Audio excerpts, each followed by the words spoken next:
अस्सलाम वालेकुम। कैसे हैं आप? उम्मीद है अल्लाह के हुक्म और करम से ठीक होंगे। अल्लाह ताला आपको ईमान की बेहतरीन से बेहतरीन हालत में रखे और आपकी तरफ आने वाले हर शर को खैर में बदले। आज का हमारा टॉपिक है सिला रहमी।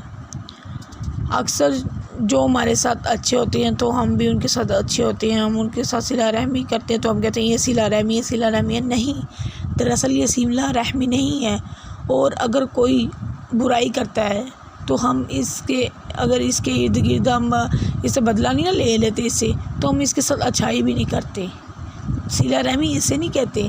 सिला रहमी किसी काम का बदला लेना नहीं है, या किसी काम का बदला देना नहीं है, बल्कि अगर कोई आपसे ज़्यादती करे और इसके साथ फिर भी आप अच्छे सलूक करें तो ये होती है सिला रहमी। अच्छे शख्स के साथ तो हर कोई अच्छा हो जाता है, एक बुरे शख्स के साथ अच्छा सलूक करना असल में सिला रहमी होती है। और ये किसी किसी के बस की बात होती है। किसी काम का बदला देना सिला रहमी नहीं है, बल्कि सिला रहमी करने वाला वो है जब इसके साथ सिला रहमी का मामला ना किया जाए तब वो सिला रहमी पाए।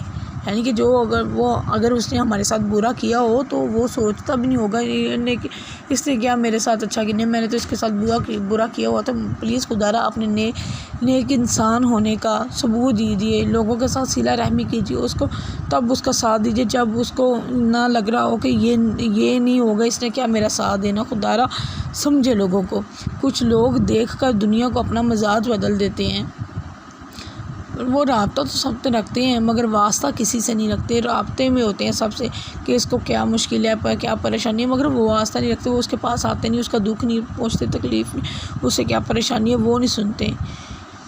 तो मेरी बात सुने, तारीफ़ सुनकर तो आप खुश हो सकते हैं, लेकिन तनकीद सुनकर आप बेहतर नहीं बन सकते। तो प्लीज़ खुदा, अगर कोई आपके सामने नहीं आपकी तनकीद भी करता है तो उसको ये नहीं कि तनकीद का बदला सिला रहमी। तो खुदारा अपनी ज़िंदगियों को ईमान के ढांचे में डालिए। अल्लाह।